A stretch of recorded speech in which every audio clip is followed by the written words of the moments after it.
one going to be?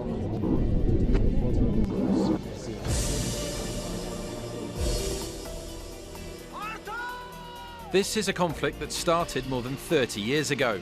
As the Soviet Union was coming to an end, ethnic tensions between Armenians and Azerbaijanis increased over the region of Nagorno-Karabakh. The majority of ethnic Armenians who live in the area demanded the territory be transferred from Soviet Azerbaijan to Soviet Armenia. But after the Kremlin rejected the petition, Armenia and Azerbaijan, now former Soviet republics, were left to resolve the issue on their own. But instead, the dispute escalated into a full-scale war in 1988 and ended with a ceasefire in 1994. A certain level of stability in the region lasted for more than 2 decades, with Nagorno-Karabakh officially remaining part of Azerbaijan, but governed by separatist ethnic Armenians. Though no mediation attempt succeeded. In 2016, an escalation known as the 4-Day War was considered the worst ceasefire violation, until now. Fighting has begun once again, killing dozens of people and wounding hundreds more. Armenia and Azerbaijan have rejected international calls for a ceasefire. So what would it take to bring the two sides to the negotiating table? We'll find out more as the President of Azerbaijan, Ilham Aliyev, talks to Al Jazeera. President of Azerbaijan, Ilham Aliyev, thank you for talking to Al Jazeera. Very glad to see you. It's been over 2 decades since the present conflict between Armenia and Azerbaijan has begun, and you've gone through lots of ups and downs, but no peace has succeeded so far. Why has this been conflict dragging for so long? The main reason is that Armenia doesn't want peace. They want to keep our lands under occupation forever. They don't want to change status quo. And this is the reason why it lasted so long. Because otherwise, if Armenia demonstrated goodwill and acted in compliance with resolutions of main international organizations, the conflict would have been resolved many years ago. Because back in 1993, when Armenia occupied part of our territories, UN Security Council adopted 4 resolutions demanding immediate, full and unconditional withdrawal of their troops from our territories. But these resolutions remain on paper. Minsk Group, which was created in order to facilitate to find a solution, already is in activity for 28 years and also without any result. Therefore, the main reason is, as I said, the position of Armenia. The second reason is that lack of insistence from the side of the mediators and lack of pressure on Armenia to start implementing resolutions of United Nations Security Council. On many occasions, I raised this issue and was saying that international sanctions must be imposed on Armenia to force them to comply with resolutions and to start liberation of our territories. But my appeals were not answered properly.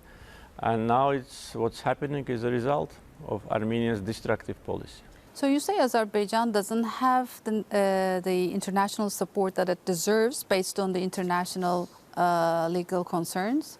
There is not enough practical pressure on aggressor. And here we see the contradiction between international law and what is happening in reality.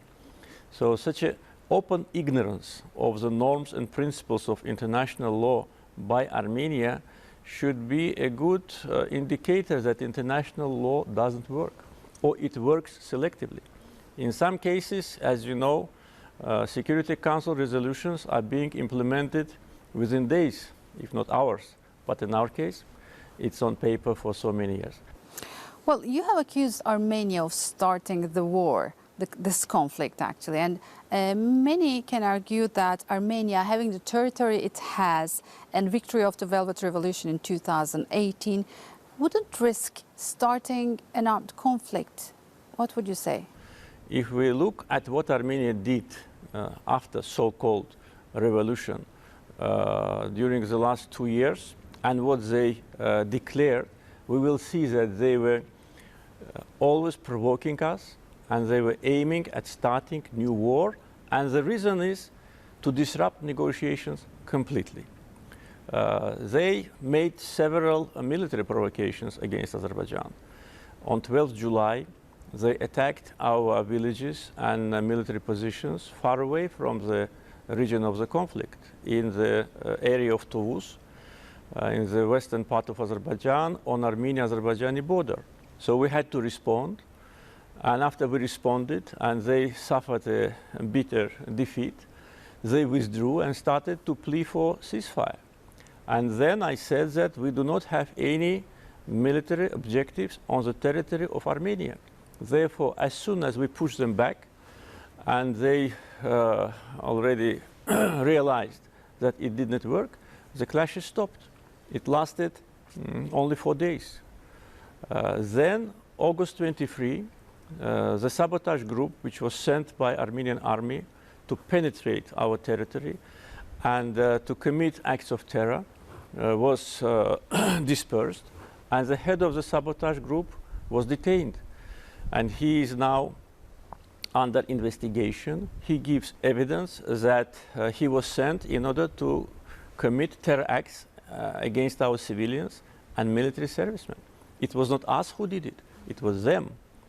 And then what happened on the 27th of September is a logical continuation of this policy.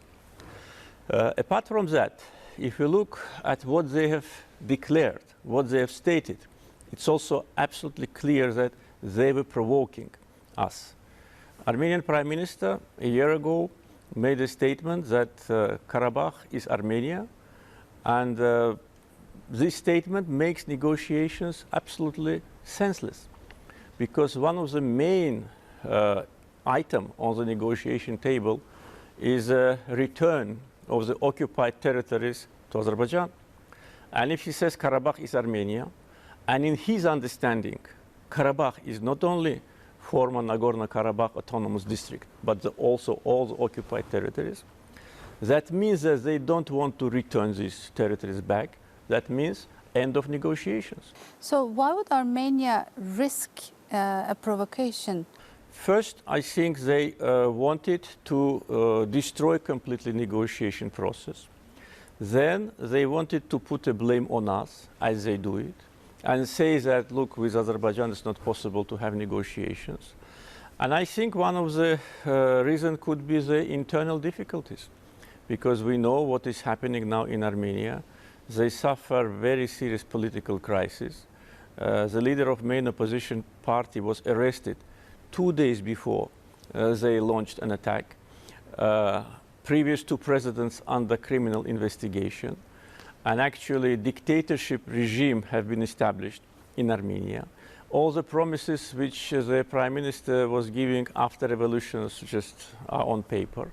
Nothing was implemented. They have one of the worst in the world per capita situation with pandemic. So to distract attention, and he managed to do it. And now what he's trying to do, to consolidate society in front of so-called Azerbaijani aggression, and to strengthen his personal rule. What I am demanding is absolutely in line with international law, because the whole world recognizes territorial integrity of Azerbaijan, and no country in the world recognizes so-called Nagorno-Karabakh Republic, and they need to leave our territory, and then the war will stop, and then the conflict will come to an end. I think Armenian government overestimated their so-called importance on global arena, overestimated the possible international support to them, and made very serious mistakes, provoking us, attacking us, and now they are suffering the very serious defeat. Would you accept going to the negotiating table with Armenia's Prime Minister Nikol Pashinyan? Actually, negotiations stopped, because after his statement that Karabakh is Armenia, I said there's no room for negotiations. But Minsk Group co-chairs were making requests to me that Azerbaijan show maybe more, understanding with respect to the fact that the Armenian government is new, and maybe they do not completely control their emotions and their words. And I said, okay, let's try. We want to find a peaceful solution. Therefore, we waited for so many years. And probably negotiations would have been continued if not for this destructive approach. And after that statement, I had a meeting with the Armenian Prime Minister. But they were absolutely meaningless. They were formal. He was telling me that they are not going to give territories back. And then what to talk about? So can we say that Azerbaijan's precondition for coming to a negotiating table is that Armenia withdraws from the occupied territories? Actually, it was Armenian Prime Minister who put precondition on us. And that's, by the way, another provocation. I think several months ago, he put 7 preconditions to Azerbaijan. Actually, he wanted to dictate his agenda to us and to the Minsk group. And one of those preconditions was that Azerbaijan should negotiate with so-called Nagorno-Karabakh authorities. And not only us rejected it, also Minsk group rejected it, because it changes completely the format of negotiations, which was elaborated for more than 20 years. And negotiations are taking place between Armenia and Azerbaijan. So he puts precondition on us, and we rejected it. With the previous Armenian leaders, we had a process, and we were elaborating the so-called step-by-step approach. Otherwise, we wouldn't have been in this process for so many years. It was not a useless time. I think we made a very big progress. I'm in this process since 2003. And after Pashinyan came to power, he not only destroys everything was before him, and he wants to pretend that Armenia before him did not exist, and he is now the creator of new Armenia. He destroyed all the elaborated principles. Therefore, full responsibility is on him and his government. And by the way, reasonable people in Armenia, they understand it. They were already making statements alarming Armenian population that this person leads their country to catastrophe. We don't have a problem with Armenian people. They are our citizens. We have thousands of Armenians living in Azerbaijan. And those who live in Nagorno-Karabakh area, also we consider them our citizens. And we invite them to live together with us as many other nationalities and ethnicities who live in Azerbaijan. Therefore, Armenia should refrain completely from these provocative statements. They should make new statements that Karabakh is not Armenia, and then we will see. Would a Russian mediation work for Azerbaijan? Russia is one of the countries which is a mediator along with the United States and France. Of course, Russia has a special position because it's a neighbor to Azerbaijan, neighbor to the region. Therefore, of course, their role and their, I would say, capability to mediate are much higher due to objective reasons from those who are situated far away from the region and maybe not completely know what was happening here during the last decades. Therefore, we think that free countries, they should continue to work together if all of them keep neutrality. This is important.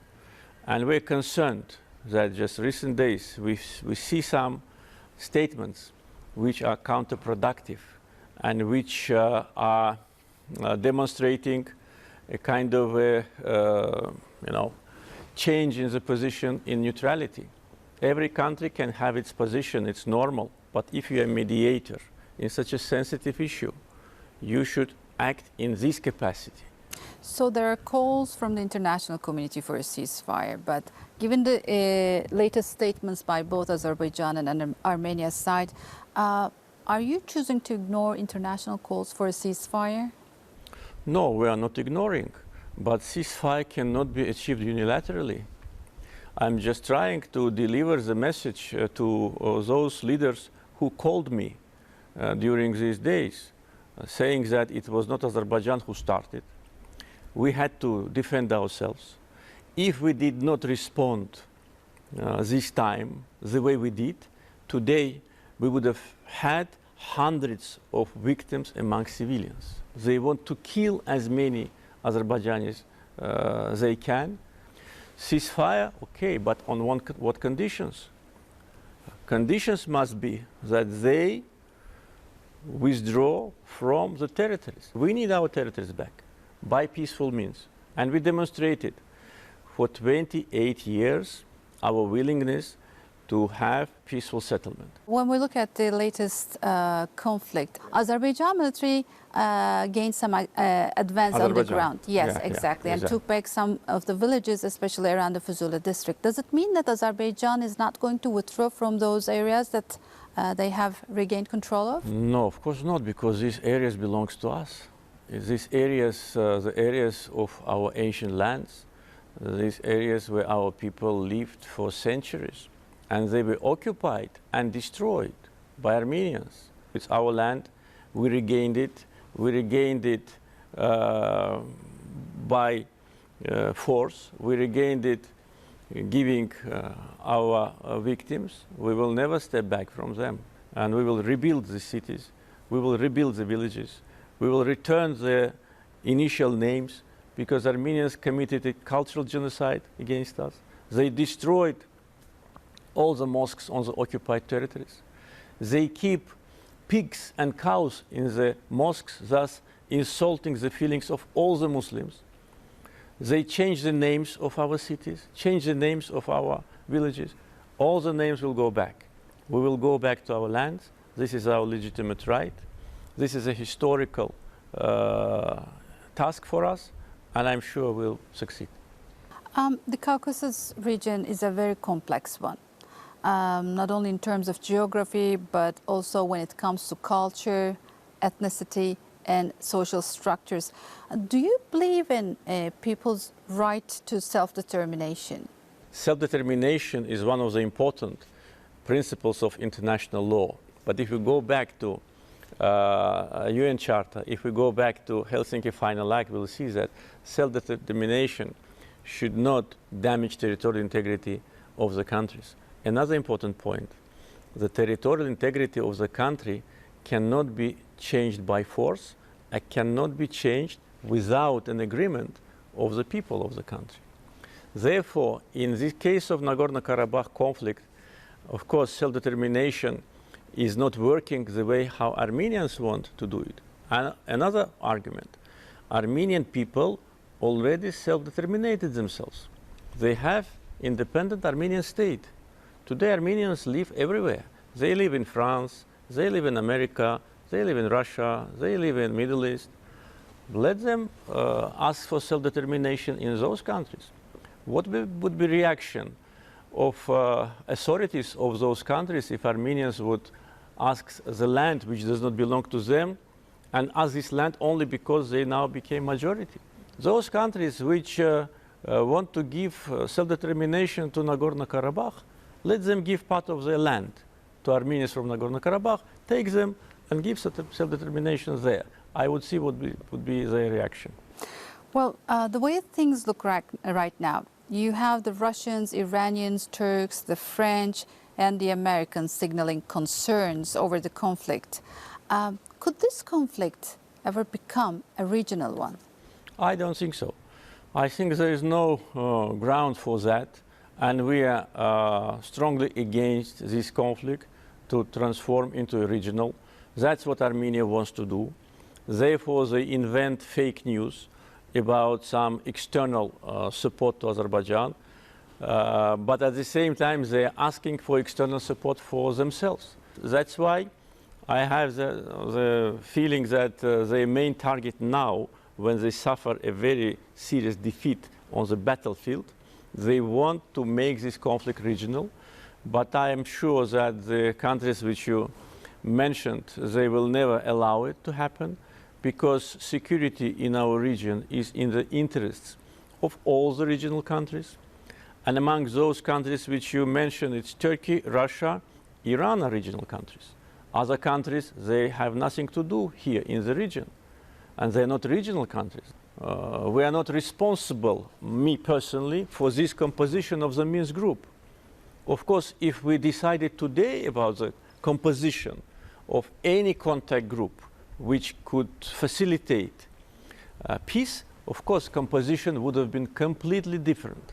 I don't want now to specify, but some countries wouldn't have place in those groups because of their biased behavior. So we need to do everything, especially the regional countries, to stay away from the conflict, not to interfere in any sense to the conflict, and give the signal to Armenia, stop occupation. Stop occupation, and then you will see the benefits.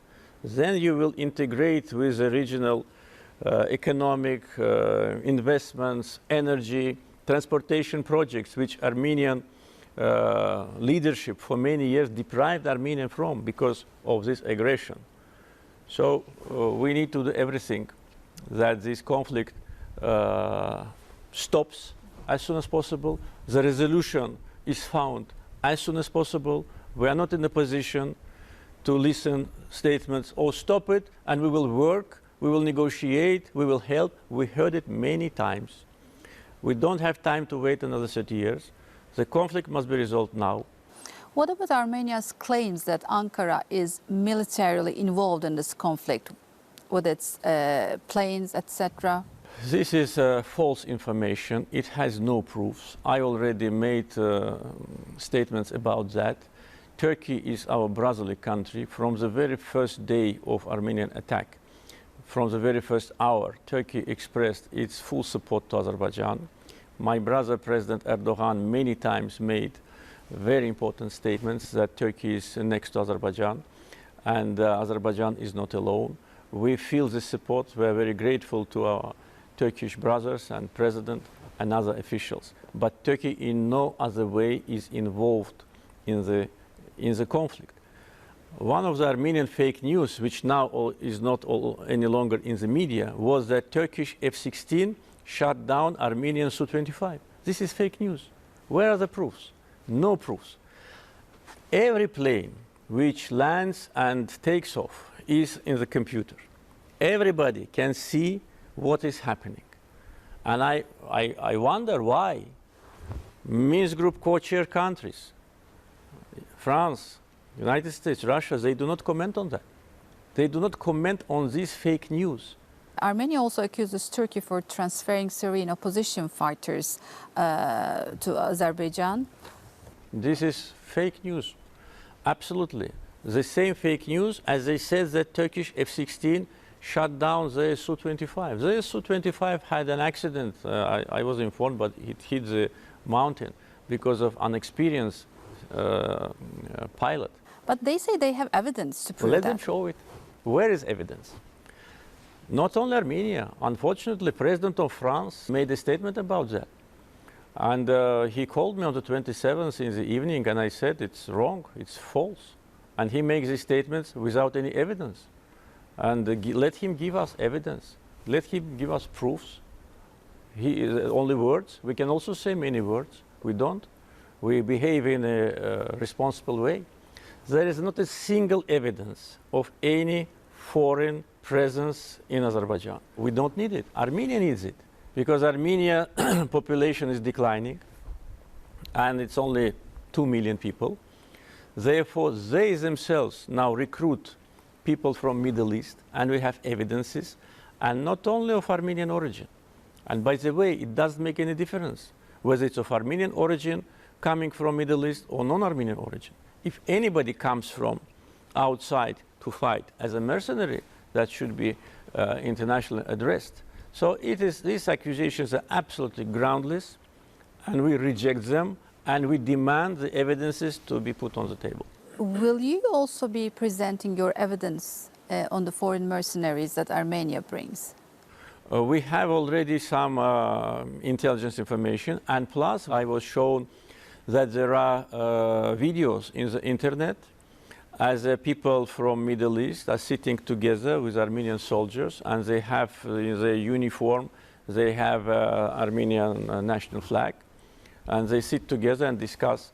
You know, it's not without, it is without voice, but it's enough, I think.